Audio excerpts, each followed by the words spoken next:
Boa noite, professor. Tudo bem? Como é que estão as coisas por aí? Inicialmente, eu gostaria de agradecer o senhor pela disponibilidade, estar aqui com a gente essa noite. Assim, dizer com uma satisfação muito grande do nosso grupo de estudos, né, o Cuidando do Boi, tê-lo aqui com a gente hoje, viu? Inicialmente, eu ia pedir para o senhor se apresentar, falar um pouquinho da sua história, da sua jornada e, posteriormente, iniciar a apresentação. Pode ficar à vontade, viu? Tá ok. Professor Antônio, boa noite. Eu falo da satisfação em estar participando com vocês, né? Aí nesse grupo de estudo. Eu falei, agradecer o convite, a delicadeza, o compromisso das pessoas. Você vê em querer uma apresentação achando que pode aprender alguma coisa comigo, mas talvez eu vou contar mais uma história do que muita parte técnica. Mas é bom essa interação. Eu me apresentando, eu sou veterinário, né? Formei há algum tempo, em 1977, então eu tenho mais de 45 anos de formado. Trabalhei durante 35 anos na EPAMIG, me aposentei lá e depois fiz concurso na Unimontes e estou na Unimontes aqui como professor. Então, eu trabalhei muito tempo em Governador Valadares, trabalhando com gado de corte, e depois eu trabalhei muito em Felizlândia, quando a gente começou a fazer desenvolvimento desse sistema de produção de leite com rebanho F1 holandês Zebu. Então, isso, sou formado em veterinária, fiz um mestrado em medicina veterinária na reprodução e um doutorado e pós-doutorado em zootecnia, na área mais de produção animal e relacionado com reprodução. Então, essa é a minha história, minha trajetória aqui. Então, estamos aí na ativa e vamos bater um papo com vocês aí para ver se a gente... Que eu falo que é mais apresentação, que eu vou falar, mas para uma reflexão, para a gente, quem está ouvindo aí, fazer uma reflexão sobre a situação atual. Nós estamos vivendo um momento muito de crise também no sistema de produção de leite, e então vamos fazer uma apresentação aqui para a gente refletir um pouquinho como que a gente pode enfrentar essa crise, né? Eu falo que quando está muito bom o leite, o sistema de leite, a gente não fala sobre o rebanho F1 holandês Zebu, ele torna um pouco obsoleto, o pessoal não utiliza muito. Mas quando está em crise, a gente precisa de falar um pouco sobre esse rebanho, que esse rebanho ele consegue enfrentar um pouco a crise. Então, essa é a minha apresentação. Você gostaria de pode começar, professor Antônio, ou alguma pergunta? Pode ficar à vontade, viu? A gente já está acompanhando aqui. Tá, Qualquer pergunta, eu chamo o senhor. Tá, então eu vou falar um pouco sobre um sistema de produção de leite usando o rebanho F1 holandês Zebu. Eu vou tentar falar o porquê usar desse rebanho nesse momento. A primeira questão é essa aqui. A gente vê, olha a produção de leite aqui em 2023, o preço do leite, ele começou aqui em janeiro, fevereiro, março, abril deu um pico e caiu até dezembro e abril de 2024 um preço baixo. Isso é um fato não comum. Sempre tem um pico de preço aqui. E esse ano de 2023, o leite foi caindo de preço, e aqui abre 2024 com R$ 2,13. Então, isso está levando a uma crise, porque o custo de produção está mais alto que o valor de venda. Então, isso aí tem essa queda de preço, você vê que aqui a gente mostra que em 2024, a média que estava recebendo no estado de Minas, R$ 2,11, enquanto em 2022 o preço médio do leite de leite tinha sido R$ 2,71. Então, você vê que é uma situação bastante crítica, né? E um dos fatores que ele fala muito é a importação, então importou-se muito leite, né, somente da Argentina e do Uruguai, então 2,8 bilhões de litros de leite, um volume muito grande, que fez essa pressão de baixa. Aí teve esse evento em Minas, Grita pelo Leite, né, que os produtores reuniram e foram em Belo Horizonte e tentaram ver com o poder público o que poderia ser feito. A gente sabe que essas crises ela tem o lado político, tem que ser políticas públicas para resolver, e teve algum efeito que o governador ele tinha uma isenção de ICM para alguns lácteos, né? E quem estava importando leite perdeu essa isenção. Então, é uma parte política que eles estão tentando fazer, mas a gente não deve deixar nós, como técnicos da área, mesotecnista, agrônomo, veterinário, a gente tem que ter esse acompanhamento político, mas a gente tem que olhar um pouco a parte técnica também, né? E para ver que com técnica a gente pode enfrentar crises também. É só uma curiosidade aqui, leite, você vê que o Brasil, aqui, mostra aqui, a gente tem 34 bilhões de litros de leite de 2013, está mantendo aqui 34, 35. Você vê que leite tem crise, não cai muito a produção, ele estabiliza. E Minas Gerais também aqui, 9 bilhões, 9,1, até 2022, 9,4 bilhões de litros de leite. Então, é um produto de expressão. Eu falo que tem crise, que você vê, diz que as primeiras vacas que foram trazidas para o Brasil foi em 1532, pelo Martim Afonso, aquele pessoal lá da... E trouxeram 5 vacas, ela já teve crise naquela época. Em 1888, 100 anos, mais de um século, fez laticínio em Minas Gerais, em Barbacena também, e sempre relatando crise. Eu tinha uma foto aqui de um jornal de 1950, do Globo, falando da crise do leite. Então, essa não é a primeira e não será a última. Nós temos crise e nós temos que, como técnicos, temos que tentar ajudar o produtor a vencer essas crises. E aí, o que de fato novo, o que aconteceu nesses últimos 10 anos? O grande fato que eu acho é você olha isso aqui. O Brasil tinha 23 milhões de vacas ordenhadas e hoje está com 15,7 milhões. Então, houve uma redução do rebanho. Você vê que o leite não reduziu, o leite manteve, mas redução do rebanho. E em Minas Gerais, aqui, de 5,9 milhões de vacas ordenhadas, passou para 3 milhões e 100, quase a metade. E o leite não caiu. Então, é um sinal que aumentou a produtividade.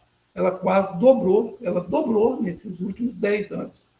E isso é muito saudável, que aumenta a produtividade, aumenta a pressão de abrir novas áreas de conservação de pastagem. Então, isso é um fato muito interessante. E Minas aqui ficou aqui com 19, 20% das vacas ordenhadas estão em Minas Gerais. Então, Minas Gerais ela mantém essa liderança na produção de leite. Aqui, você vê, Minas Gerais está aqui 27% do leite, 9,4 bilhões, representa 27% do leite do Brasil. E seguido Paraná, com 4,5, menos da metade, Rio Grande do Sul, 4 bilhões, Santa Catarina, 3, Goiás, 3. Então, você vê que Minas Gerais é o grande produtor de leite do país.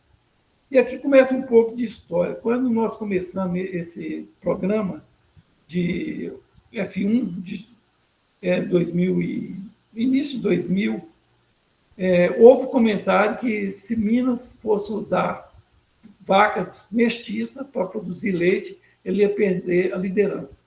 E o contrário, aconteceu o contrário.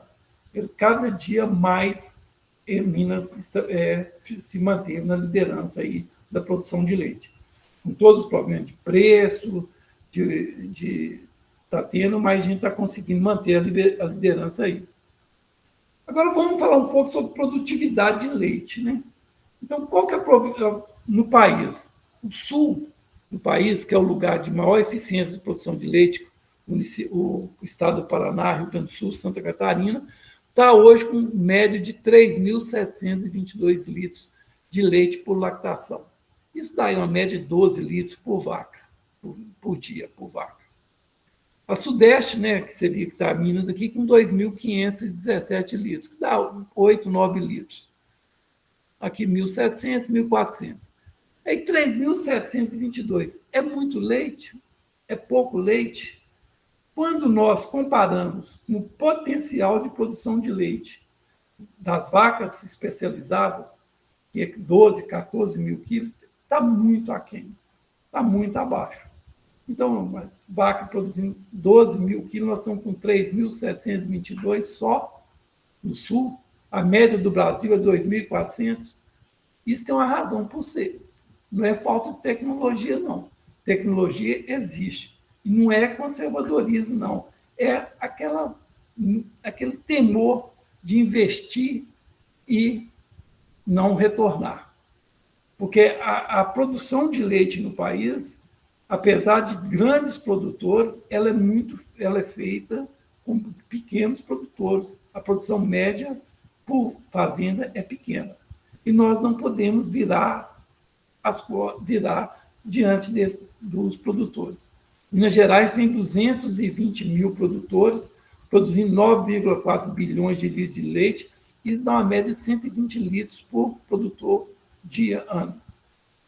Então, nós temos uma obrigação, nós, como técnico, de também assistir esse pessoal. Então, ele não tem jeito de passar dessa média que nós temos de 3 mil para 15 mil litros de leite por vaca. Esses animais precisam, para ter essa produtividade, precisa de investimento. Então, isso é cautela. E os grandes produtores de leite, os grandes exportadores de leite do mundo, é o caso da Nova Zelândia, um exemplo, ele produz 3 mil e poucos quilos também por vaca. Não tem essa alta produtividade. Né? Então, a gente olha isso aqui, é pouco em relação à alta produtividade, mas é uma boa produção em relação aos países exportadores de leite que não subsidiam a sua produção. Seguindo mais um pouco aqui, vamos olhar Minas Gerais. Minas Gerais hoje está com aqui, né, 3 mil quilos, média quase 10 quilos de leite por vaca. Mas quando a gente pega a região, a gente pega o Alto Paranaíba, que está ali, Patos de Minas, a produção média está 4.500 quilos, com 15 quilos de média. A gente pega aqui o Jequitinhonha, o norte de Minas, está com 1.500, 1.600 quilos, com 5 quilos de média. Mas uma diferença muito grande. Então, mas Patos de Minas é uma região que chove 1.200 milímetros, com a terra altamente de qualidade, fertilidade alta e tudo. Então, é uma bacia, um dos maiores municípios de produção de leite do Brasil. Está aqui. Aqui, sim, aqui utiliza de um sistema mais intensivo de produção.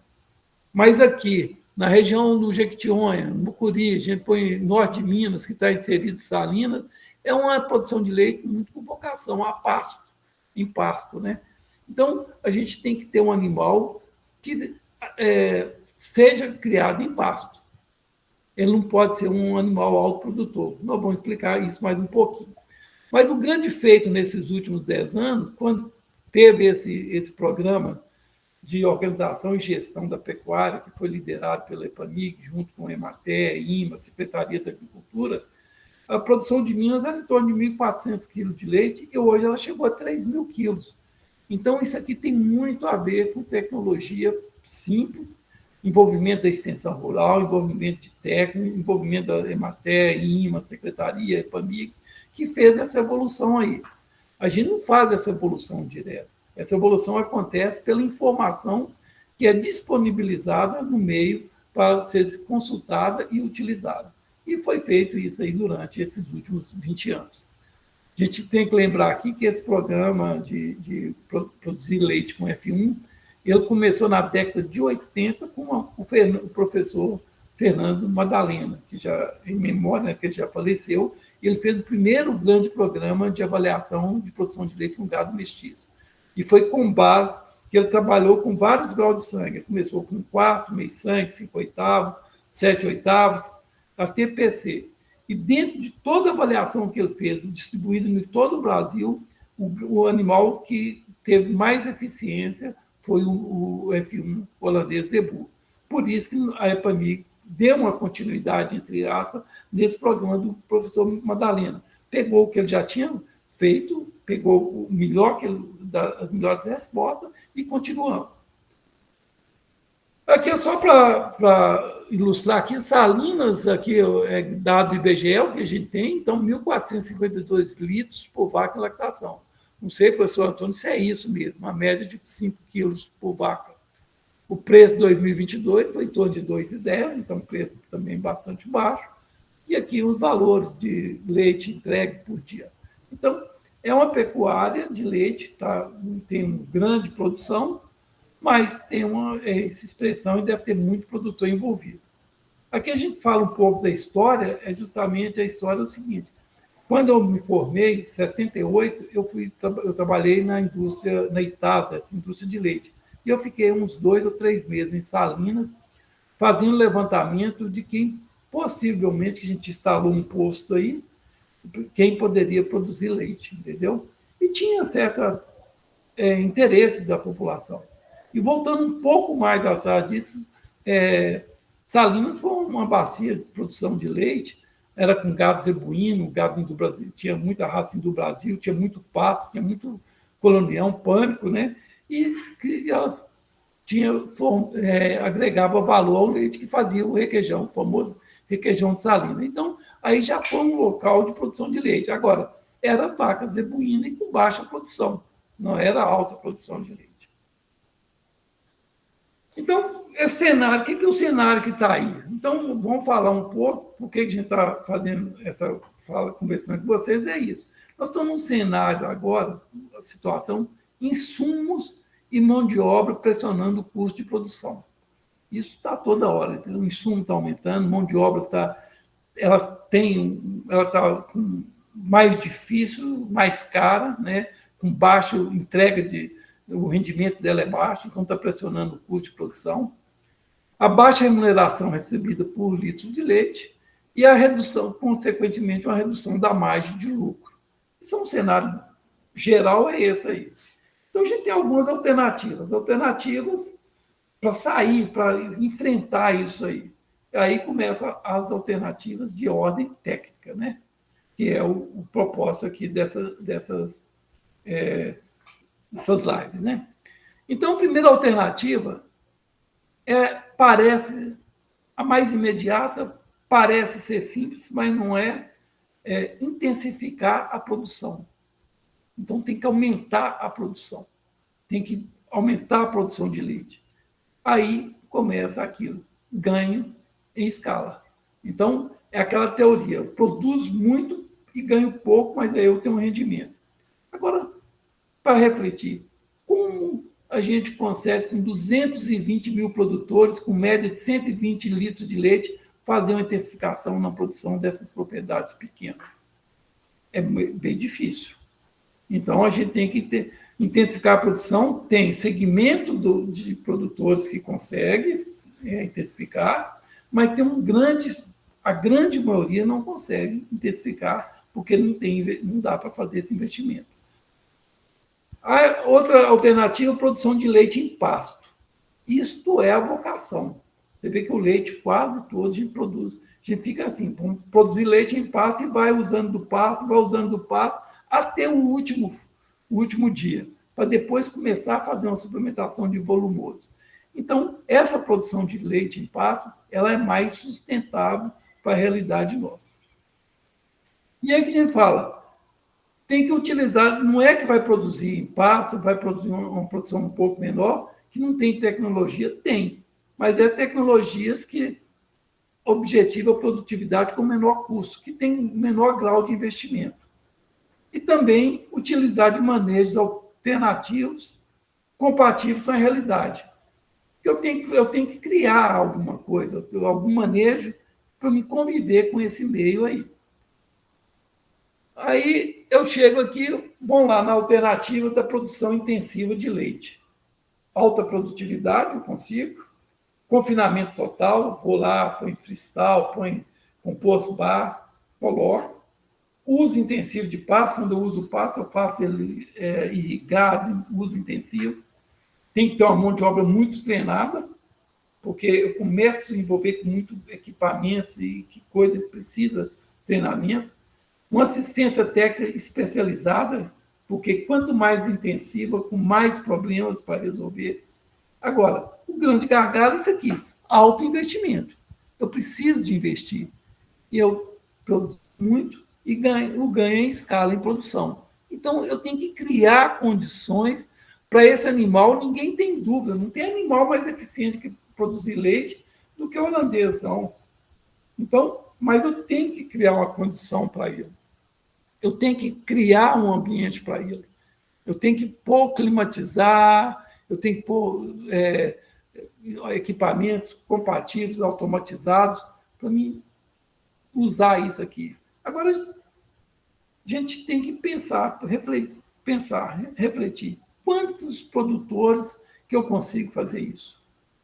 É uma pequena quantidade. Essa pequena quantidade, a hora que ele quiser fazer, ele consegue assistência de qualquer parte do país, ou do estado, ou da região, para fazer isso. Agora, aquele produtor que está enfrentando essa crise, que a gente tem que dar alguma luz para eles aí.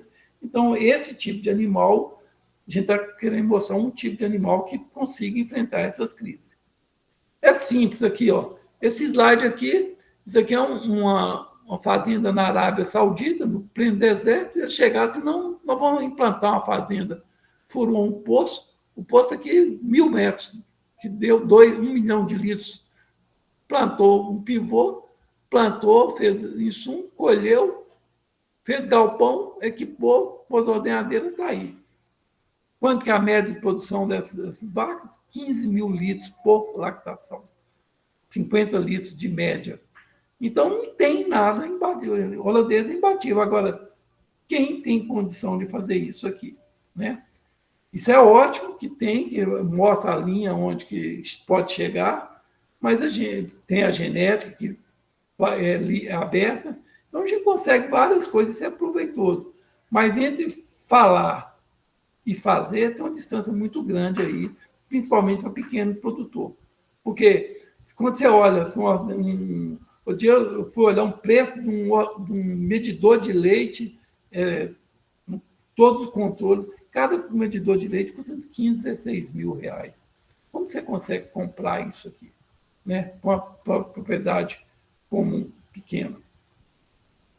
Então, o que é o foco nosso? Então, tem as vacas puras, os sistemas eficientes, trabalha, você vê entre os 10 maiores produtores de leite do Brasil, 9 tem sistema gado puro, com produção acima de 40 quilos, só o 10º colocado, que é o Maurício Coelho, que tem vacas mestiças, mas totalmente tecnificado, e todos eles tiram mais de 40 mil litros de leite, 50 mil litros de leite por dia. Esse aí está tudo resolvido, tecnologia tranquila, qualquer um quiser fazer igual, consegue. Agora, esse aqui, que quer produzir leite em pasto, está aqui produzindo pasto, suplementar quando precisar, naquele último furo, ordenhas mais simples, pode ser até com ordenha manual, ou ordenha com bezerra ao pé, ou ordenha... Então, esse aqui que é o desafio.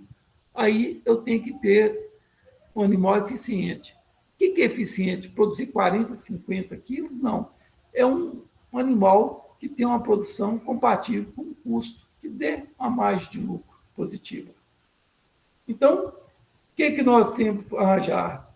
O foco é um animal adaptado ao ambiente, porque eu não posso mudar o ambiente, eu não tenho capacidade, eu não tenho dinheiro para investir, para me ajustar o ambiente, para me colocar um animal especializado. Eu tenho que pôr um animal adaptado a esse ambiente. Então, aí isso é que é o grande questão. Eu não preciso ter uma cobertura, não preciso ter climatizador, eu não preciso ter ordenhadeiras automatizadas, eu tenho que arranjar um animal adaptado a isso aqui. Aí, qual que é esse animal? É uma vaca mestiça, F1. Por que F1? F1 é o primeiro cruzamento, né, que popularmente chamado bem sangue, é o primeiro cruzamento filho da Bos taurus, né, que é uma subespécie holandesa, cruzado com Bos taurus índico, que é o zebu. Então, eu vou ter um animal com 50% de sangue holandês e 50% de sangue zebuíno. Esse 50% de sangue holandês vai me conferir o quê? Vai conferir produção de leite, genes para a produção de leite. E os 50% de zebuíno vai conferir o quê? Resistência. Mas associado a isso, quando a gente cruza duas subespécies, a gente tem um animal com 100% de heterose. E essa condição de heterose, ela faz, a heterose ajuda todas as características, melhora todas as características, como de adaptação ao meio, de reprodução, de produção. Então, a gente tem um animal extremamente capaz e resistente. Então, esse é F1. E a gente, nesses F1, nesses cruzamentos, a gente entra no melhoramento genético das raças formadoras. A gente cruza um com o outro, está aí. Então, isso aí é um modelo que está aí pronto para ser utilizado. Isso não é novidade. Cruzamento é muito, tem citações de séculos para trás, né?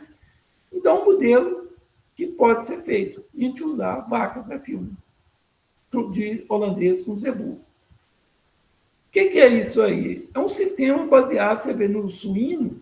O suíno vende animal, vende matriz. O produtor de suíno hoje ele não compra, ele não fica cruzando e fazendo matriz, ele vai lá na genética e compra. É um negócio similar, teria que ser feito aqui no leite, com F1 de holandês com zebu. Mas o que acontece com o holandês com zebu? A gente faz uma vaca meio sangue F1 holandês zebu, ela dá uma boa produção de leite, a gente diz, vou cruzar ela com um holandês, vou chegar lá no 3/4, eu vou chegar no 7/8, e vou incorporar mais gene de leite, mas à medida que eu vou cruzando, ela vai perdendo a heterose. Eu posso até aumentar a produção de leite, mas eu tenho que investir no meio para ela adaptar ao meio. Senão, ela perde aquela característica de heterose, que é a grande virtude da vaca F1. Então, por quê? O que são essas características tão favoráveis da vaca F1? Primeiro, fácil adaptação ao ambiente, clima, instalação e nutrição. Você pode, quem trabalha no campo, você pode olhar, as vacas F1, no meio do rebanho, se destacam. São os animais mais saudáveis, estão ali. Eles adaptam extremamente fácil. Por quê? Essa heterose que ele tem faz com que isso aconteça. Baixa taxa de descarte. Então, não é formação de raça, é um cruzamento. Então, nessa condição de heterose, praticamente descarte zero. Nesse trabalho que nós fizemos durante esses 15 anos aí, nós descartamos uma vaca, porque ela não adaptou à ordenha, era uma vaca muito brava, não conseguiu uma vaca, no que rodamos mais de 500 vacas. Longevidade. A vaca que permanece aí no rebanho, essa vaca F1, 10, 12 crias, com toda a capacidade produtiva e reprodutiva. Isso faz um diferencial, por quê? Porque a gente tem uma taxa de reposição baixa. Você tem vaca ficando 10, 12 anos no rebanho, a gente repõe 10%. Você vai no rebanho americano de vaca autoprodutora, a taxa de reposição é 33%. A cada 3 anos, cada 3 partos, tem que trocar uma vaca. Criação em pasto. Essa vaca colhe forragem, ela pasteja o dia inteiro, é de madrugada, é à noite, é de manhã, é à tarde. Então, ela colhe forragem. E isso aí reduz muito o custo. O custo reduzido da cria. Então, quando você tem uma bezerra dessa nova, para fazer a cria até chegar ao primeiro parto, é um animal criado igual bezerra, vaca de corte. É um animal com um custo reduzido. Ela consegue fazer isso. A gente brinca, fala assim, quando você tem um gado muito especializado, você gasta um pouco, ela chega com uma promissória bem alta para ser paga na primeira produção de leite. Eficiência reprodutiva. Vaca que dá leite, vaca produzindo leite, ela não dá prejuízo. Quem dá prejuízo é as vacas secas do rebanho. E essas vacas com eficiência reprodutiva F1, nós trabalhamos 15 anos aí com acima de 94% de natalidade. Então, não tinha vaca seca. Tinha vaca seca, mas seca esperando o período de descanso para parir de novo. Produção de bezerra de qualidade. Esse sistema que eu falei de Salinas, que tirava leite, eu sou aqui do norte de Minas, da região de Porteirinha, Riacho, Machado, que produzia leite mas produzia bezerro. Os produtores de leite eram os grandes fornecedores de bezerro para a cadeia do gado de corte. Então, produzir um bezerro de qualidade aumenta a sustentabilidade desse sistema de produção tradicional em pasto. Facilidade de comercialização ao final da vida útil. A vaca F1, ela com 12, 13 anos, você secou, põe, ela engorda, ela termina, ela é vendida como uma vaca com boa carcaça. Ao contrário das vacas, quando vai especializando e tentando trabalhar ela no pasto, o animal não tem valor da carcaça. E aí, fechando aqui, ideal para as épocas de crise, flexibilidade de manejo. O que é isso? Essa vaca, a gente fala, bem popularmente falando, ela aguenta desaforo. Faltou pasto, ela passa. Tem pasto bom, ela responde. Está com bezerro ao pé, você solta ela com bezerro, ela cria o bezerro. Então, você tem essa flexibilidade. Aí até o doutor Gabriel Andrade, da Colonial, fala assim, ô Zé Reinaldo, é a vaca flex, ela tem uma placa lá que ela ajusta ao meio. Isso aí, fisiologicamente, tecnicamente, tem explicações, ela diminui um pouco a mantença, ela tem essa capacidade de diminuir a produção para manter sua condição corporal. Então, aí começam as especulações, né? Qual a base materna? Qual a vaca F1? Aí nós não tínhamos paixão nenhuma. Então, a gente tinha vaca, tinha F1 de filha de Gi, filha de Guzerá, filha de Nelore. Aqui o pessoal, isso é loucura, não é? Filha de Indubrasilada, Girada, filha de Nelogi, que era o cruzamento do Nelore com Gi, depois com o holandês, filha de Guzonel, que usava o Nelore com o Guzerá, depois punha.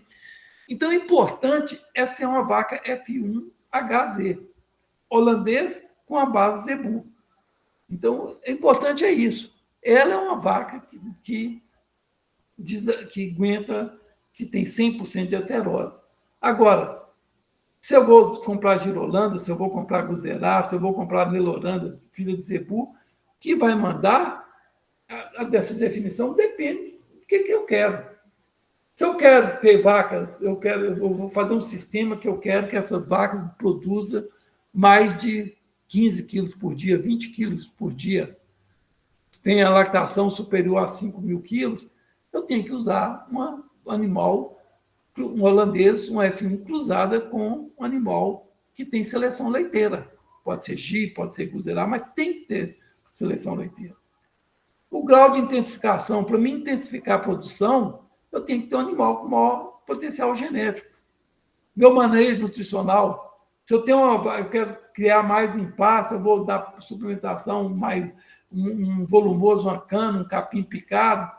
Eu não preciso de uma vaca com 6.000 quilos de metro para produzir 6.000 quilos. Essa vaca até não é desejável, ela pode até sentir mais um pouco. Então, vai manejo de ordenha, bezerro ao pé, 3 ordenhas, 4 ordenhas, depende muito. Então, isso é uma escolha que é feita, cada caso é um caso, com um técnico analisando. Qual que é o grau de investimento que eu vou fazer? Quais as instalações que eu tenho? A localização, isso é importante, porque o leite ele tem algum preço diferenciado, se eu estou mais próximo do grande centro.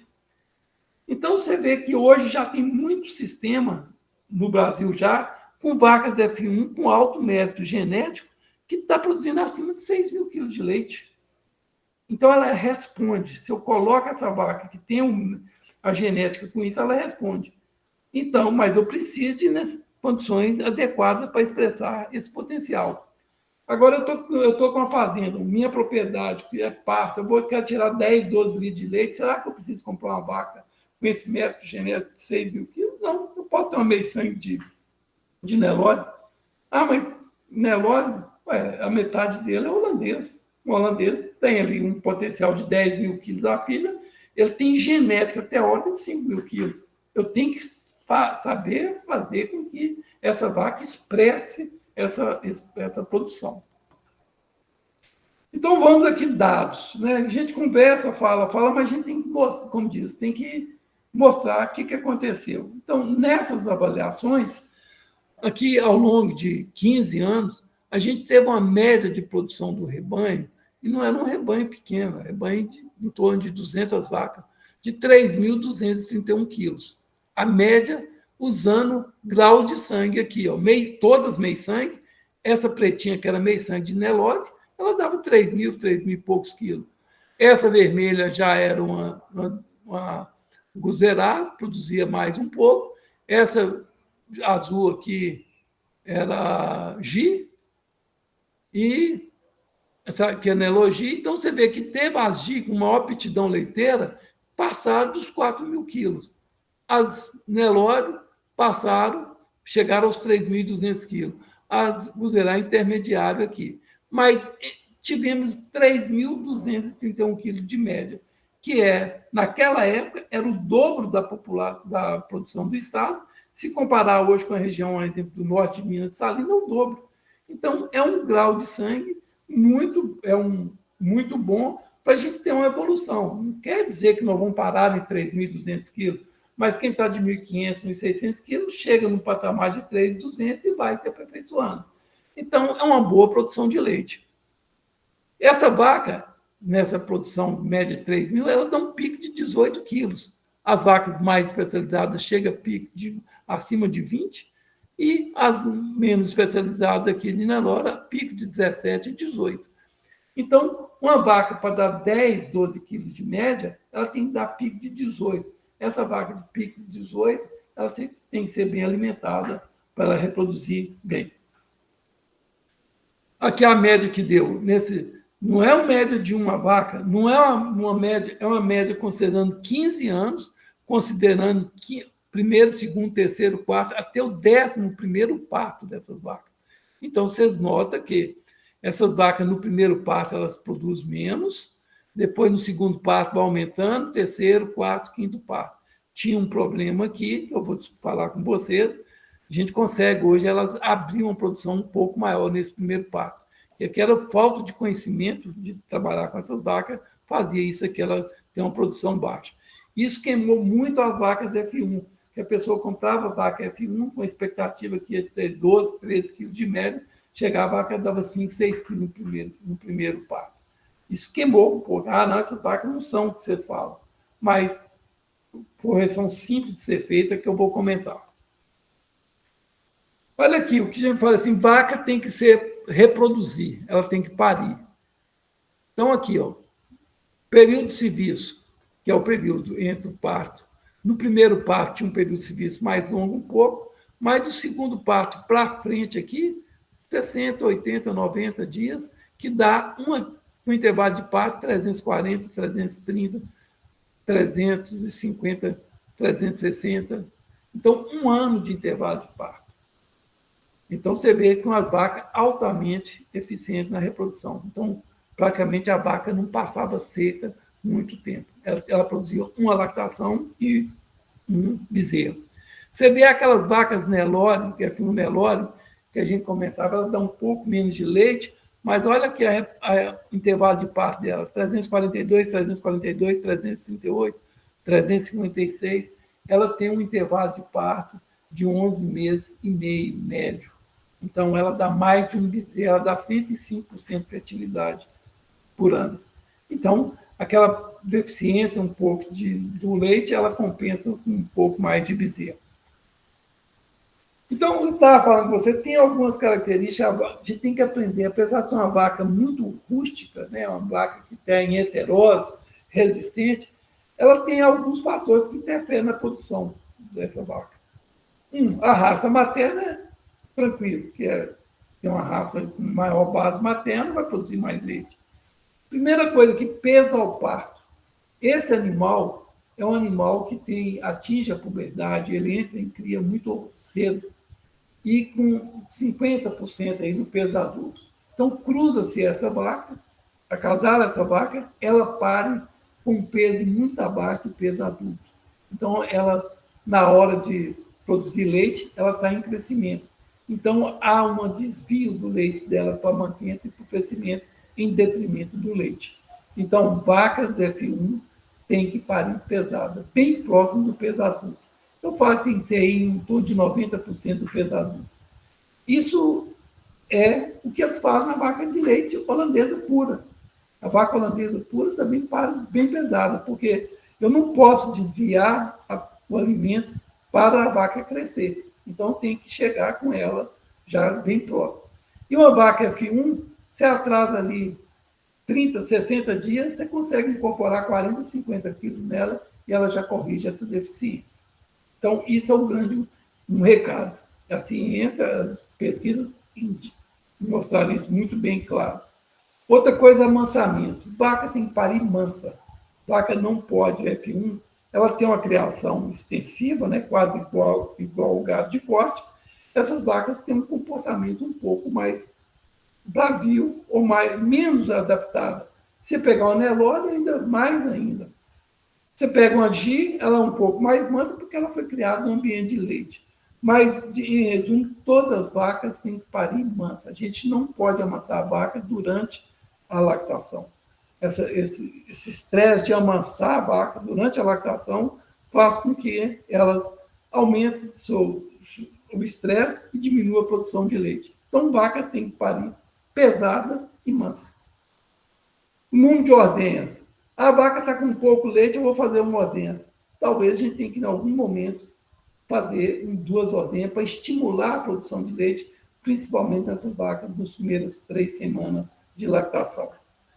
A ordem de parto influencia. Você vê que primeiro parto elas produzem um pouco menos de leite, então não é hora de descartar a vaca, a gente não descarta a vaca F1 no primeiro parto. Ela pode ter sido uma vaca que estressou mais um pouco, pariu mais leve, então a gente olhar isso bem.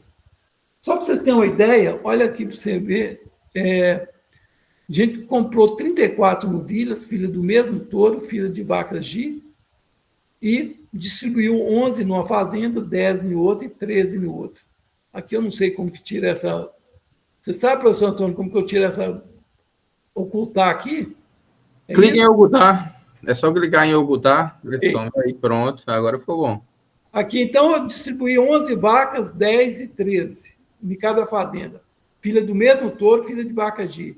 Numa fazenda, deu 1.541 quilos na lactação, média de 5 quilos. Na fazenda 2, deu 3.133, média de 10 quilos na primeira cria. E na fazenda 3 aqui, deu 1.280, média de 4 quilos. Então, você vê, vacas, filhas do mesmo touro, na mesma base genética, G, olha a diferença de produção. O que aconteceu? Nessa fazenda 1, pariu, fez 2 ordenhas, mas paria leve e brava. Essa fazenda 2 ouviu um pouco a recomendação da tecnologia. Vão amansar e vão essas vacas parir mais pesadas. O que aconteceu? Elas já foram aqui, ela abriu a lactação com 3.000 quilos. E na fazenda 3 aqui, pariu leve, fazia só ordenha, porque estava com pouco leite, 4, 5 quilos de leite, vão fazer uma ordenha só. Então, você vê como que nessa fazenda aqui, nessas 2 fazendas, não, vocês compraram e mandaram as piores vacas para nós e ficaram com as melhores.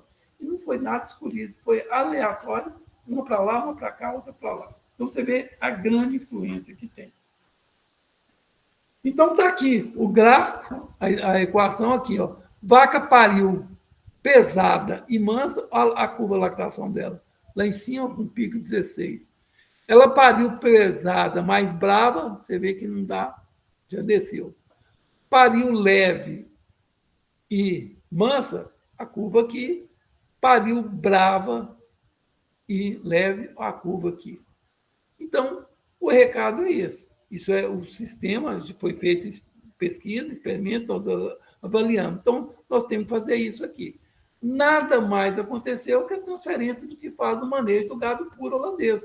As vacas holandesas puras, elas parem pesadas.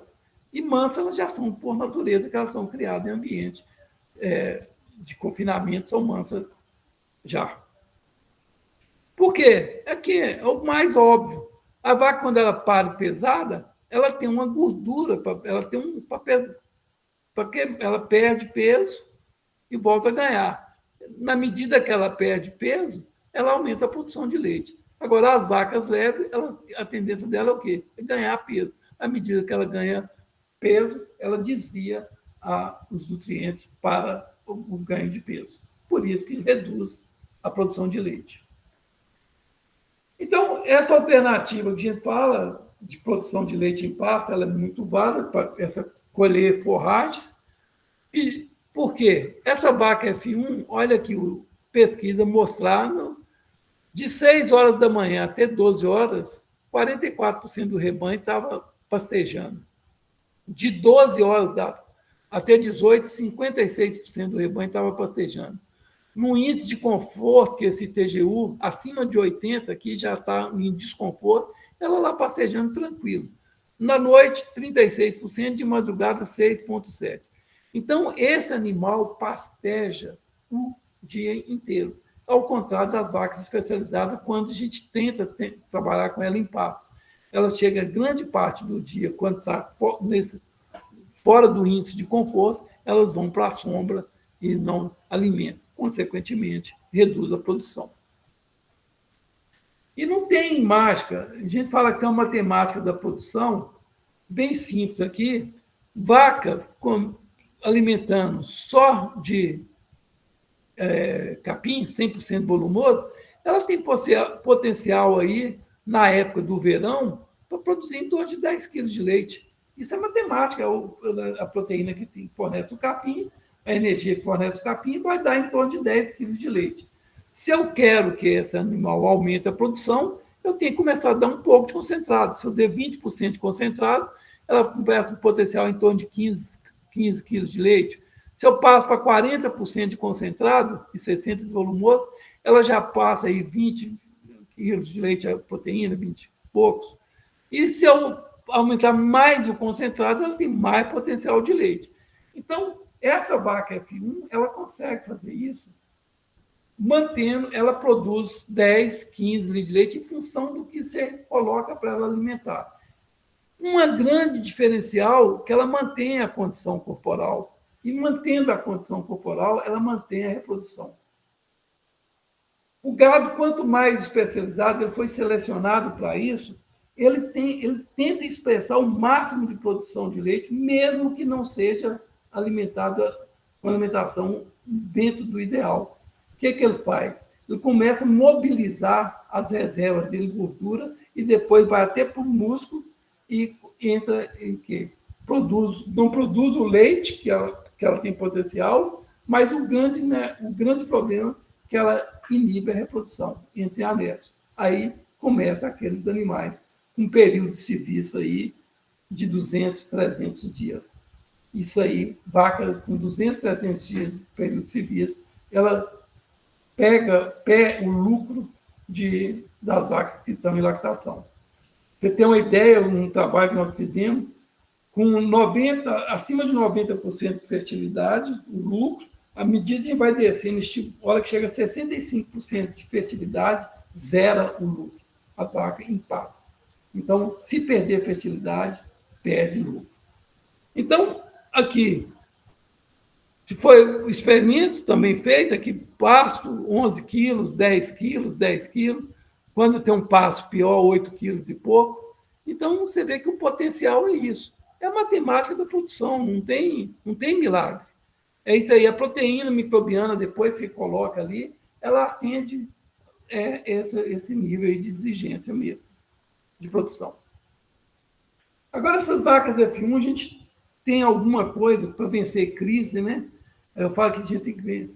O que fez aqui? Pasto de qualidade, estava capim Chalaés ou MG5. Aí a gente colocou um concentrado com 9,5% de proteína, um concentrado com 16% de proteína, um concentrado com 23% de proteína e um grupo de testemunha com 23%, concentrado 23% de proteína e silagem. Olha o que aconteceu com a produção de leite. 14, 16, 16 e 15. Sem diferença significativa. O consumo médio aqui de 3 kg de concentrado por dia. Então, capim bom, um pouco de concentrado, e mesmo aqui, porque esse pasto estava com muito boa qualidade de parte de proteína, a gente tinha que ter um concentrado mais energético. Então, esse tipo de animal a gente consegue fazer essas ajustes, né? Você vê que quando corrigiu o leite para gordura, a produção de leite corrigida, a de silagem de milho foi maior que os demais, porque uma pastagem estava mais equilibrada, o volumoso mais equilibrado. Mas você vê com uma produção bastante consistente, aqui em torno de 15, 16 quilos, produzindo em pastagem com esse tipo de animal. Na seca, aí começa também a seca, a matemática da produção na seca.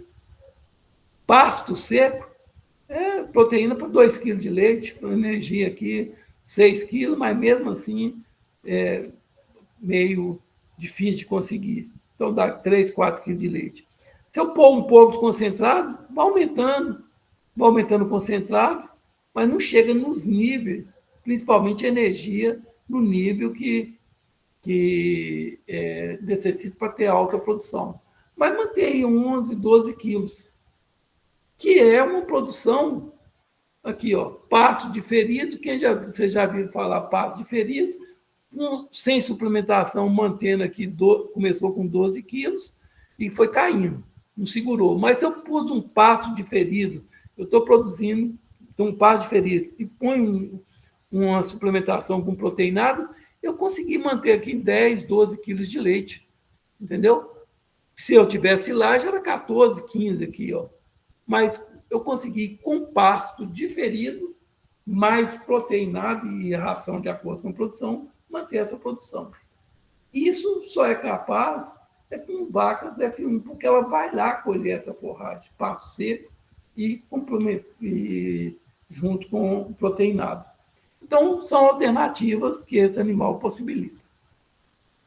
E aí, aquela flexibilidade. Se eu tenho silagem de milho, ela vai ingerir mais. Você vê aqui 14 quilos. Silagem de sorgo também, em torno de 14 quilos.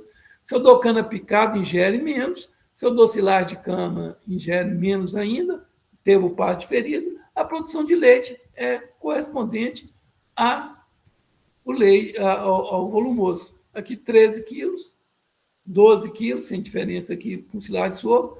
Deu cana picada, diminuiu um pouco, deu silagem de cana, diminuiu mais ainda. E você viu que o pasto diferido está em torno de 9. Então, leite com a qualidade de gordura e proteína, mas com a produção menor.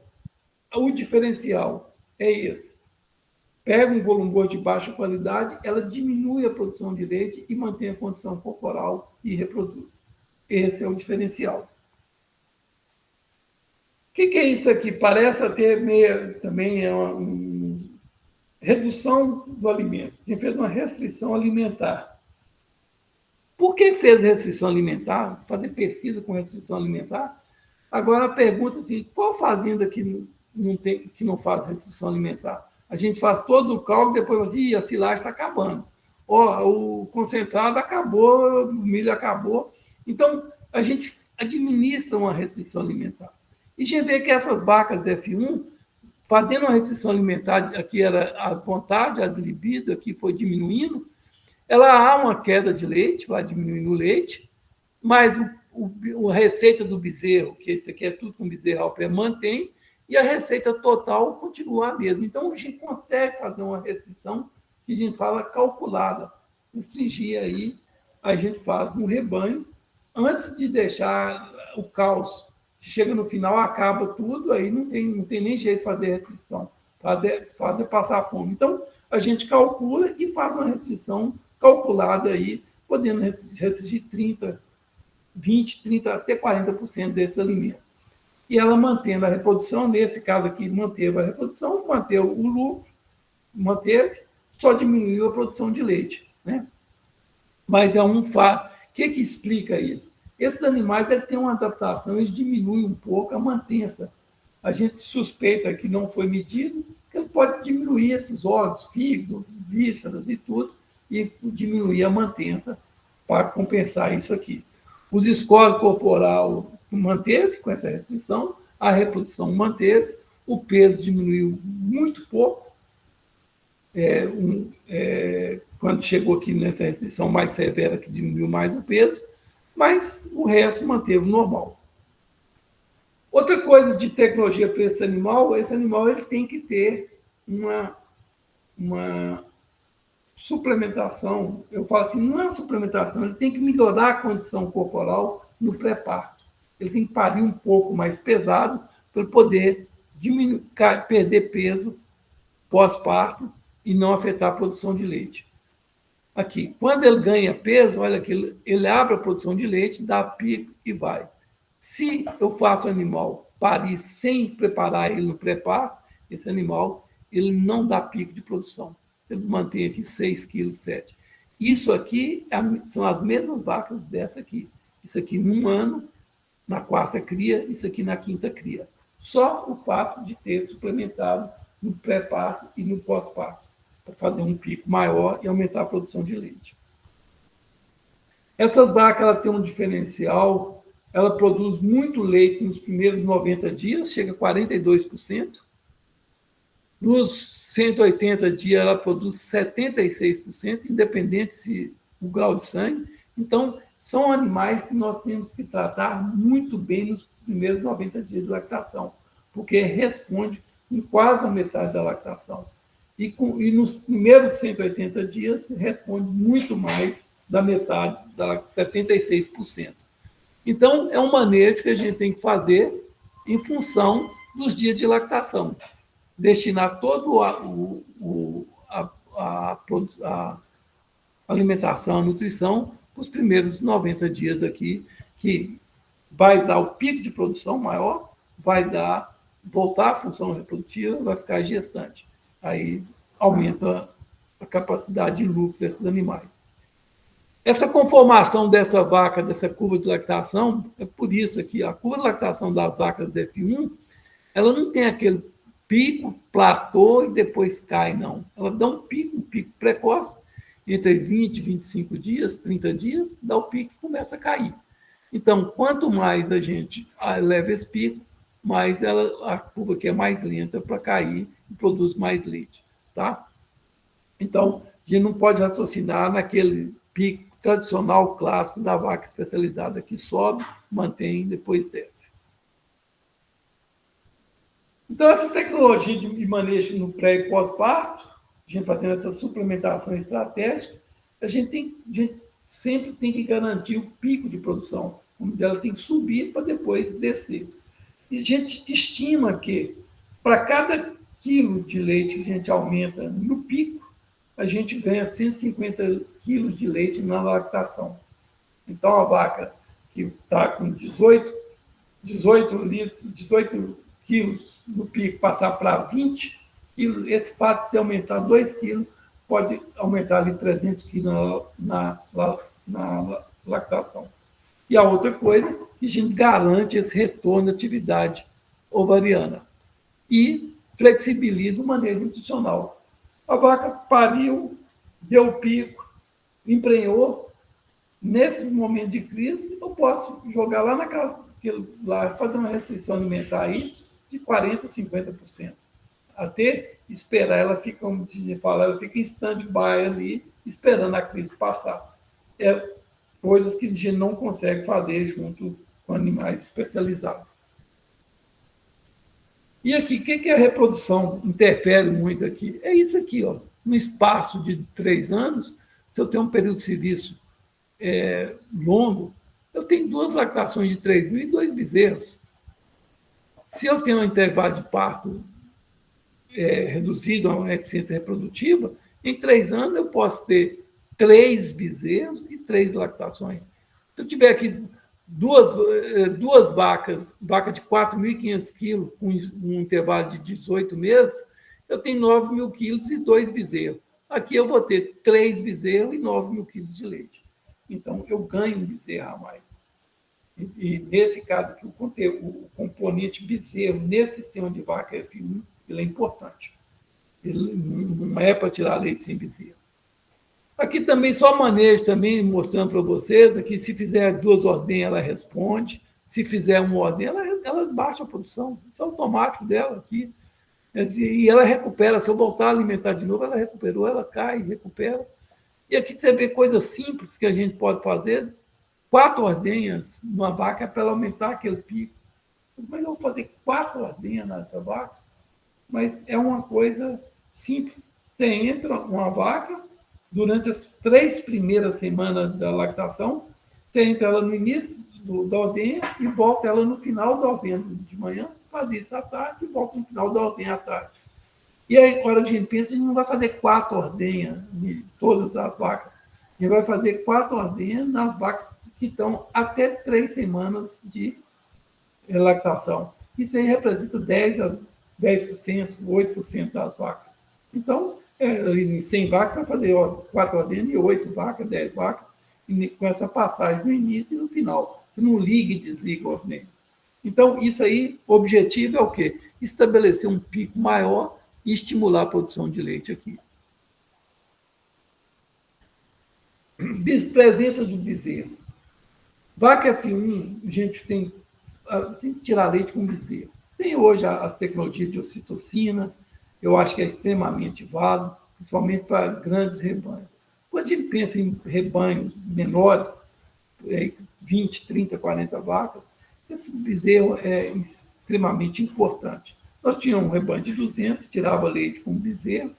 Ele é importante porque, primeiro, leite residual. Mais que a ordenha seja bem feita, fica leite residual. Você tem uma ideia, depois eu vou mostrar a quantidade de leite residual que fica. Qualidade do leite. Isso é mito, que bezerro ao pé piora a qualidade do leite. Pelo contrário, eu acho que pode até melhorar.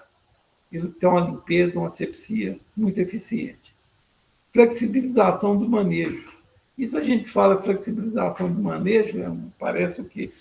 A vaca está com pouco leite, está em crise, solta a vaca com bezerro. Isso era feito quando era menino. Tirava leite, aí em Salinas acontecia, a pessoa dizia, a vaca está dando um pouco de leite, solta com bezerro, deixa ela criar bezerro. Então a gente consegue isso dentro desse gado F1.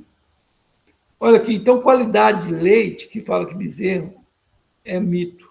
Aqui, 21 mil unidades formadoras de colônia, 146 mil de células somáticas. Isso aqui representa bonificação total de qualquer empresa que paga por qualidade. Isso com bezerro ao pé. E o leite residual que eu falei com vocês aqui, a gente fez um trabalho onde, depois que fazia a ordenha, aplicava ocitocina para ver qual o leite residual. Aqui, 2 litros, 2,45, 2 litros em média, 2,5 litros de leite residual, que o bezerro, só o bezerro que consegue tirar isso aqui. E mais, a gordura desse leite, acima de 8%. Então, por isso que explicava, todo mundo fica, mas que bezerro, você tirando leite com bezerro, cadê aquele bezerro cuiado e tudo? Não, a gente garantia que ele ia encontrar com a mãe, depois da ordenha, que não é aquilo que separa, depois saía, o bezerro encontrava com a mãe e tirava esse leite residual. Você pensa bem que é 2,5 litros com 8% de gordura. Então, por isso, tinha aqueles bezerros saudáveis, né?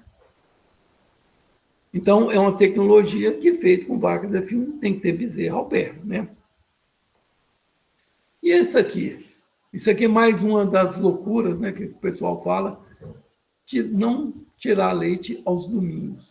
A gente sabe hoje que a rotatividade da mão de obra de produção de leite é muito grande. E uma das causas que nós consegue identificar é isso, as pessoas não têm fim de semana, então é de segunda a segunda, então ele sente falta daquele domingo, de lazer, do descanso com a família. Então, por que não? Vamos tentar parar de tirar leite aos domingos. Foi feita pesquisa, separou lotes de vacas recém-paridas até 100 dias, tirava, esse aqui é o testemunho, então tirava 13, 14, 13, aqui o testemunho. Esse grupo aqui, no sábado fazia uma ordenha só, domingo não fazia e voltava segunda. E esse grupo aqui, sábado fazia as ordenhas, só domingo e voltava.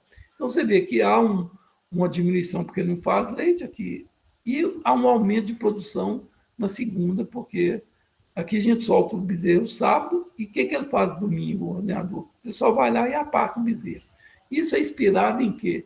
É inspirado nos currais antigo aí, que a gente tinha lá no Porteirinha, em Riacho dos Machados. Separava, só apartava aqui. Então, você vê 17, não deu diarreia, não deu mamite, no ganho de peso não afetou, nos bezerros mais velhos até melhorou um pouco o ganho de peso. Então, não trata o domingo, não tira leite. Isso dá uma melhor qualidade de trabalho para os ordenadores, né? E aqui, o outro tecnologia é soltar leite com um bezerro, soltar a vaca com um bezerro. Aí a gente chama isso aqui, não é de dupla aptidão, não, a gente chama de dupla função.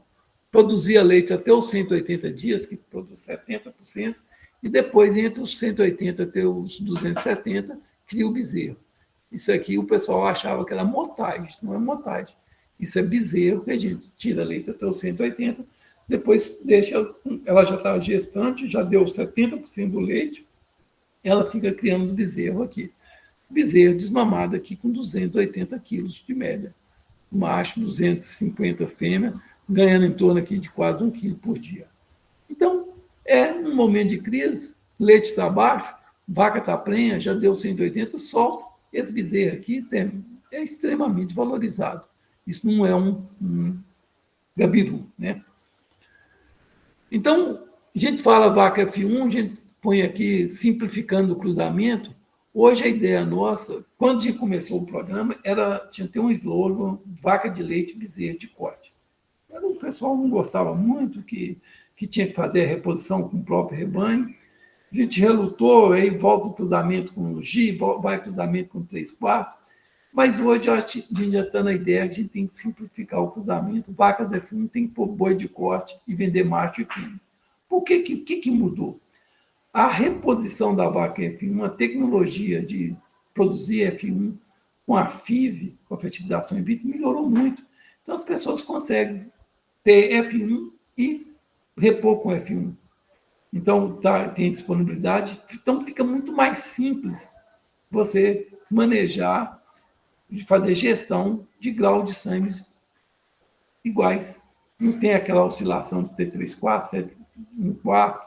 Então, fica bem mais tranquilo.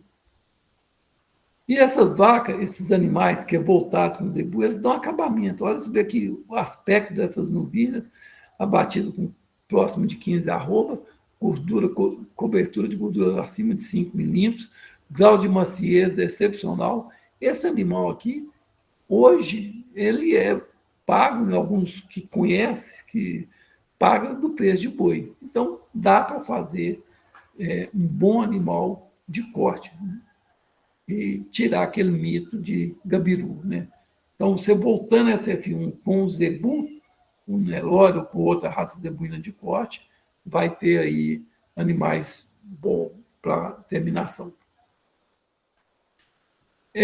Aqui que eu estava falando do lucro, a Meisangue G, Meisangue Guzerá, Meisangue Zebu, você produz mais leite que a Meisangue Nelore. Mas o lucro aqui, o lucro está no mesmo nível. Então, apesar de produzir menos leite, ela tem um lucro similar pela maior eficiência reprodutiva dela. O que acontece é que também, quando a gente tem aquela variação de grau de sangue, aqui, 1/4 holandês, aí você vai para meio sangue, aumenta o leite, vai para 3/4, aumenta o leite, vai para 7/8, aumenta o leite. Chegando aqui, 4.500, 5.000 quilos. Mas olha a linha do lucro. Ele estava 6, ele subiu, atingiu o máximo aqui no meio sangue, reduziu com 3/4, e no 7/8, nessa situação aqui, foi até negativo. Teve prejuízo. Isso aqui foi uma fazenda que ele tinha uma produção de leite aqui com muito animal 7/8, essa fração verde, então ele foi diminuindo até zerar.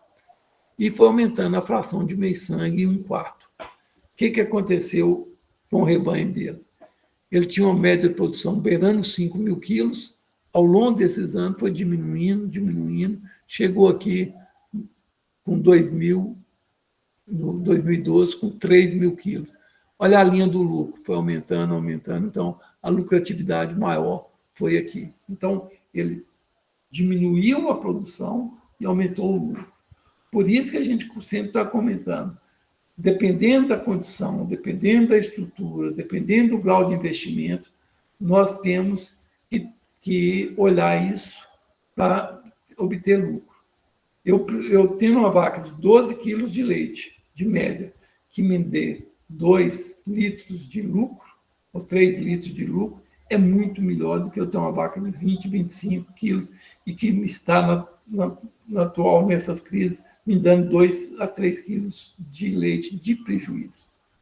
Então, isso aqui é mais sustentável para essas épocas de crise.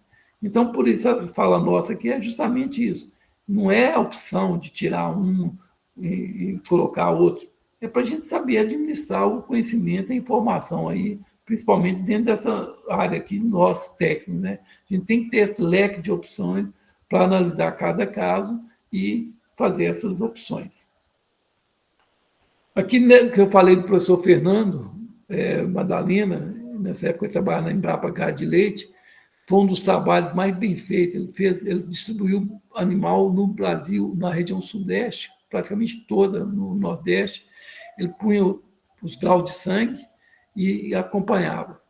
Olha aqui, ele pôs um manejo A, que a produção de um manejo melhor, que favorecia 4.200 quilos de leite por lactação. Olha quem produziu mais aqui. Faz F1, em comparação a 5/8, holandesa a 3/4 e a pura. Quando ele pôs o manejo B, que é o que produziu até 2.800 quilos, que isso aqui é média de 10 quilos, né, que é pasto, quem produziu mais? A F1. E as outras perderam a produção. Aqui, ele colocando aqui também manejo A e B comparando, você vê as F1, tanto no manejo A quanto no manejo B, bem próximo.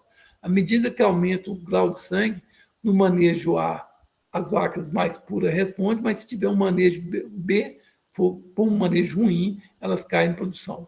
Isso reflete no quê? No lucro. Olha aqui, o lucro, tanto no manejo A quanto no manejo B, lucro positivo aqui para as vacas F1. Já para o outro grau de sangue, aqui no manejo, uma redução, aqui no manejo B, prejuízo para as vacas mais especializadas. Então, é aquilo que nós falamos, tem que conhecer para saber de qual o grau de sangue utilizar. Todos são bons, mas no caso de crise, eu falo até mais, no caso de norte de Minas, região semiárida, a gente tem que ter um animal um pouco mais resistente, um animal que assimila esses golpes, que a gente fala. Tem que ser igual um bom lutador. Diz que o bom lutador de boxe não é aquele que bate mais, é o que assimila mais os golpes. Eu acho que vaca também é isso aí. A vaca F1 ela assimila muito esses transtornos que tem aí. Só mostrando aqui, gente, isso tudo, gente, não adianta nada se não olhar lucro. Então, aqui, margem bruta, margem líquida e lucro. Todos positivos, aqui é por lactação. Então, independente do grau do F1 de G, F1 de Nelore, F1 de Nelore, o lucro sempre igual. O lucro, a rentabilidade, a margem bruta. Por quê? Porque o investimento que produzia menos leite gastou menos, consequentemente o lucro ficou igual. O que muda muito é isso aqui, a ordem de parto. Ó. Primeiro, segundo, terceiro, quarto parto. À medida que o primeiro parto, o lucro é uma quantidade, que é a renda, né, a margem bruta, à medida que vai aumentando a ordem de parto, vai aumentando a margem bruta, consequentemente a margem líquida, consequentemente a lucratividade.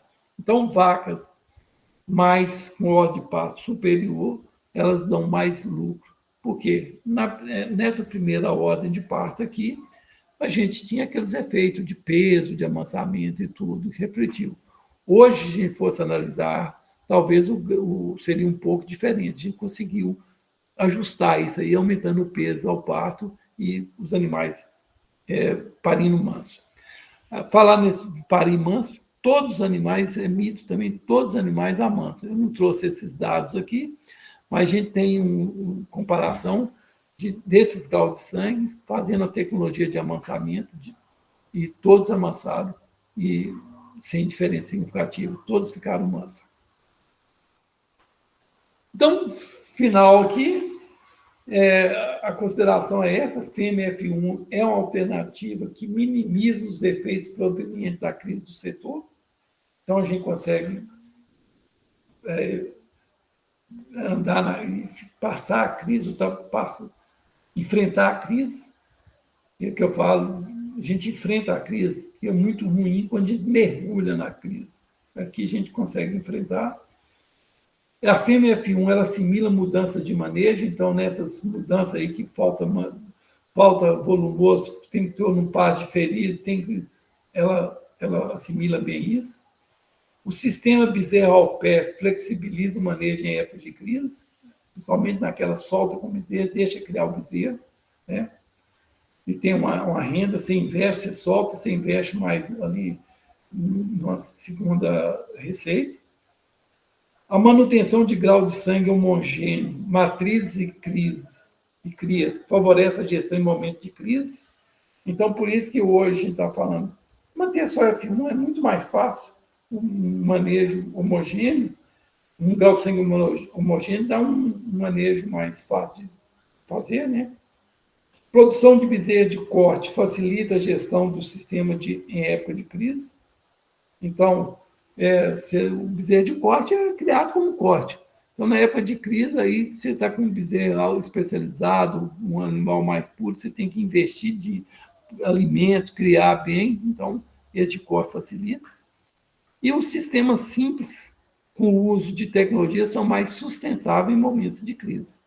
Então, a gente tem que lembrar que a gente está pondo isso aqui de forma simples, mas tem muita tecnologia. Isso aí a professora Sandra, lá do Gado de Leite, da UFMG, ela sempre puxava a minha orelha e brincava.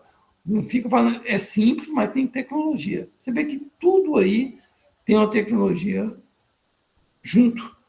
Foi testado, foi avaliado. Então, tecnologias simples são as boas, são as tecnologias que podem ser assimiladas por todo o setor. Quando a gente começa a colocar uma coisa muito complicada, começa as pessoas ficar naquela zona de conforto. Eu não consigo fazer isso. Nós já tivemos relatos, né, nas visitas, que essa fazenda era aberta à visitação, que a pessoa passava no sistema intensivo de alta produção e chegava lá e ia ver um sistema com bezerro ao pé, criação em pasto. Aí teve alguns relatos, não foi uma vez só, não. Os produtores falaram assim, agora eu estou preocupado, que quando eu estava lá na empresa tal, eu sabia que aquilo, como eles falaram, não era para o bico deles, eles não conseguiam fazer aquilo, eles não tinham dinheiro. Mas se eu não fizer isso aqui, produzir um leite, um bezerro criado ao pé, vaca alimentando na sua grande fase da vida em pasto, é culpa minha, não é do sistema. Então, era isso aí, o professor Antônio, que já tinha para conversar com vocês. Talvez até passei um pouquinho do tempo. Não. Foi ótimo, viu, professor? Mas aí, Muito estamos bom. aí à disposição para qualquer pergunta. Se você quiser interromper o compartilhamento para você conseguir visualizar a gente. Deixa eu achar como que interrompe aqui agora. Lá na setinha, no quadrinho lá embaixo, novamente. Deve ter lá embaixo, deve ter o local de interromper o compartilhamento. Não, volta lá no Meet. No Meet. Abre o Meet aí. Não é aqui não, é onde que eu vou abrir esse Meet? Deve tá na barra embaixo aí, deixa eu abrir. O Meet. Ele tá ali, ó, tá vendo aqui, ó, tipo uma câmerazinha com Uma câmera. que é com umzinho aqui, embaixo do lado do sinalzinho do WhatsApp. Tá. Não. O outro, aí, é esse aí. Mas tá aqui. Não, esse aí não é do Meet, não. Eu achei que fosse. Tá atrapalhando, né, professor? Não, eu não sei. Quer ver? É fácil. Eu vou no método Tupiniquim, eu fecho e abro. É isso aí mesmo. É? Melhor. Não. E aí, pronto. Show de bola. Agora, No vermelhão. No Agora, azul. compartilhar no azul, Isso. está lá a apresentação. Show de bola, show de bola. Aí Professor, fechado. mas que aula, viu? Quê? Assim, antecipando os agradecimentos, viu? Muito obrigado. Que show de aula. Eu, particularmente, assim, eu tive muita quebra de paradigma agora, durante a explanação do senhor. Bacana demais, viu? Teve uma pergunta aqui do Álvaro, não sei se ele está aí ainda. Ele perguntou: quais métodos de intensificação a passo eu conseguiria reduzir o uso da mão de obra? Ele perguntou lá no início da apresentação. Na nossa região é de grande dificuldade a mão de obra. De intensificação. Quais métodos de intensificação a passo eu conseguiria reduzir o uso da mão de obra? Essa foi a pergunta dele. Acho que ele se referiu lá no início, onde eu estava falando das tecnologias e tudo. Não, eu não entendi. Ele está falando que Qual tecnologia que, na visão do senhor, hoje poderíamos utilizar para reduzir mão de obra na pecuária de leite? Pois é, pasto, uso de pasto, um exemplo, que a gente reduz que eu ponho a vaca para colher a forragem. Então já vou reduzir um pouco. Isso aí eu ponho a vaca que vai colher forragem cedo, à tarde, à noite, de madrugada, sem gastar óleo, sem gastar absolutamente nada. Então, agora, não é qualquer vaca que colhe forragem. A vaca tem que ter estrutura, ela tem que ter casco, ela tem que ter perna, ela tem que estar ambientada. Isso é um. Quer ver uma coisa que diminui mão de obra? Parece ter, na hora de falar isso, eu falo que gado de corte, fazer um cruzamento com gado de corte, monta natural, com touro, que hoje tem bastante touro, um exemplo. Eu vou falar da raça Nelore, provado. Você pega um animal que vai lá, vai olhar cio, o touro, vai inseminar, vai cobrir sábado, domingo, segunda, terça, qualquer hora, com eficiência maior. Eu falo isso porque, às vezes, as pessoas falam assim, a inseminação é mais barata. Ela pode ser mais barata quando você compara a parte matemática. Mas, na hora de tocar o sistema, eu tenho muito mais eficiência com um touro, muito mais eficiência e pouco mão de obra. Pouco sábado, domingo e tudo. Então, são coisas. A produção, aí fala bezerra ao pé, dá muita mão de obra. Mas o bezerro ao pé, quando está treinado, isso depende muito do treinamento. As pessoas fazem isso, eles ajustam essa entrada do bezerro, a saída. Ele termina a ordenha, termina a atividade.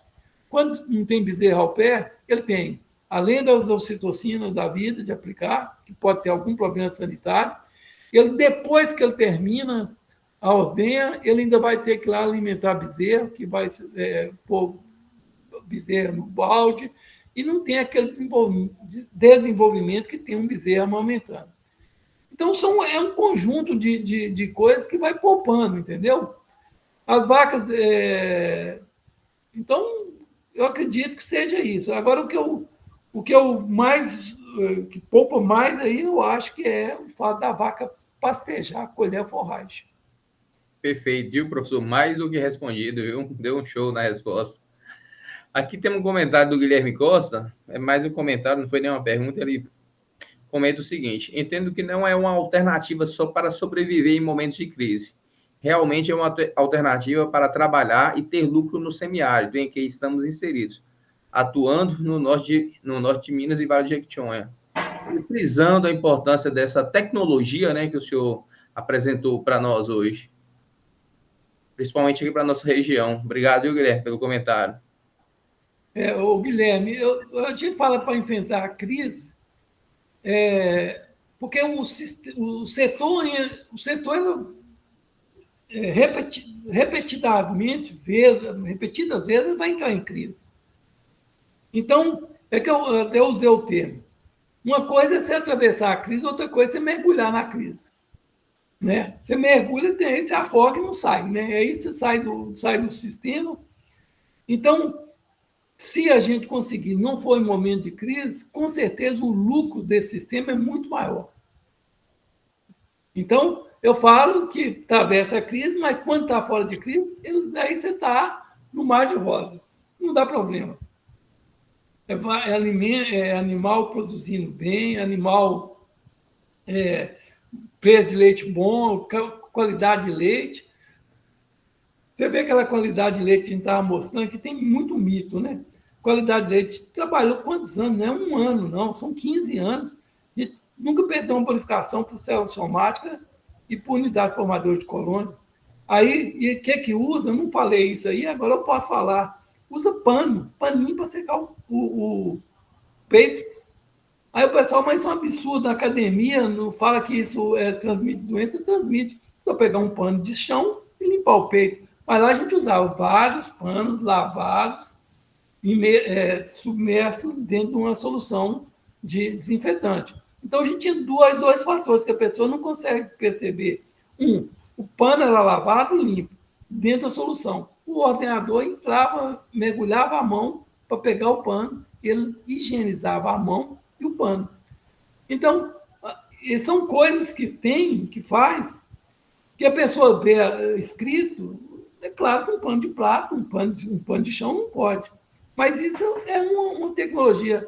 Vou mudar. Eu mudo se os indicadores aumentarem. Célula somática, unidade formadora de colônia. Se não aumentar, não tem razão. Eu falei assim, mas por que... mas não é bom. A argumentação, eu falei assim, mas você vê, até para o próprio ordenador, é menos assim, é melhor ele trabalhar. Se eu pedir ele para lavar a mão, ele se sente ofendido. Mas se ele pedir ele para mergulhar ou pegar o pano, ele nem percebe. Então, são coisas que aconteceu ao longo desses anos aí. Não, show de bola, professor. Estou aqui aprendendo muito com o senhor. A Mariana, né, ela é uma das organizadoras, ela deixou aqui nos comentários o link da lista, né, para quem assistiu preencher, para receber o certificado de participação. O João Newton, né, obrigado pela presença, João Newton. Ele também está parabenizando o senhor, né? Deixa uma mensagem aqui. Parabéns, professor. Excelente apresentação. Ok. Mas pode falar. Não, eu estou dizendo, não, isso aqui a gente está aqui na Unimontes, está aí, caso precisar, a gente precisa integrar as universidades. Então, estão aí à disposição, qualquer coisa, se precisar. Aproveitar o momento também, professor, e fazer um convite para vocês todos, principalmente para o senhor. Em outubro, né, de 3 a 5 de outubro, a gente vai estar realizando aqui o segundo simpósio da pós-graduação da medicina veterinária, né? E assim, vai vir o professor Edson Porto aí da Unimontes, vai vir o professor Vicente. Tenta vir participar com a gente aqui, prestigiar, seria assim, muita alegria recebê-los. Vai ser um evento bem completo. Em breve eu já encaminho, estou com contato do senhor, encaminho a programação completa. Eu acho que vale muito a pena. Tá vindo assim a galera muito boa. E quem sabe vocês conseguem até trazer os alunos aí para estar participando aqui. Tá ok. Fica feito o convite, a gente vai, se der certo, a gente pode comparecer. Tá, joia. Victoria, você quer fazer os agradecimentos? Sim. Fique à vontade. Boa noite a todos. Boa noite, professor José Reinaldo. Gostaria de agradecer ao senhor por ter aceito o nosso convite, né? E parabenizar por essa palestra, foi incrível, gostei bastante e muito obrigada. Foi uma excelente palestra. Tá ok. Eu que agradeço a oportunidade de estar aí participando. Espero não estou fazendo nenhuma apologia a um tipo de grau de sangue, de animal F1. Eu estou colocando para nós, eu falo nós, refletirmos em situações, as saídas, né? Não ficar muito engessado em uma única tecnologia. Então, tem opções e para a gente vencer esses momentos de dificuldade que o produtor. Nós temos que ser aliado do produtor, a gente não pode ser ir contra eles, não, entendeu? Tem hora que nós, como técnico, chega e pede o produtor para fazer um negócio, ele fala, eu não tenho condição de fazer isso, aí o técnico até perde a paciência, mas que eles são conservadores, não, eles têm que se garantir no sobrevivência no meio, né? Então, eles são precavidos, eles não são muito... eles são mais precavidos do que não aceitar as tecnologias. Professor, o Edmilson Cassani, ele também postou aqui nos comentários, agradecendo. Ele é professor lá no Instituto Federal Campos de Januária, colega nosso de trabalho, está acompanhando aqui, está parabenizando e agradecendo a gente aí pelo trabalho. Mari, você gostaria também de fazer um agradecimento, já que você teve contato direto com o professor José Reinaldo? Sim, boa noite, pessoal. Boa noite, professor. Passando aqui, né, em nome da empresa Júnior Cuidando do Boi e do grupo de estudos, para agradecer pela excelente palestra. Com certeza foi bastante enriquecedora para todos nós, né? Muito obrigada por compartilhar sua experiência. Hoje nós entendemos, né, o quão é importante essa busca contínua pelo saber. Agradecer também a todos que estiveram aqui presentes, né? Lembrar vocês de assinar a lista de presença para poder emitir o certificado. E desde já eu gostaria de convidar para a palestra da semana que vem, que teremos a zootecnista Pérsia Rocha, que também fará uma brilhante apresentação para nós, tá? Então é isso. Obrigada, professor, e boa noite. Boa noite. Joia. Professor, só frisar algo assim, eu acho que é bem importante. O que o senhor apresentou aqui hoje não foi só uma opinião, foi algo muito embasado em ciência e tecnologia, viu? Eu fiquei muito feliz e aprendi muito com a apresentação do senhor. Abrir, se alguém quiser também fazer um agradecimento ou deixar alguma mensagem para o professor José Reinaldo, fique à vontade, viu? Se não, agradeço novamente, professor.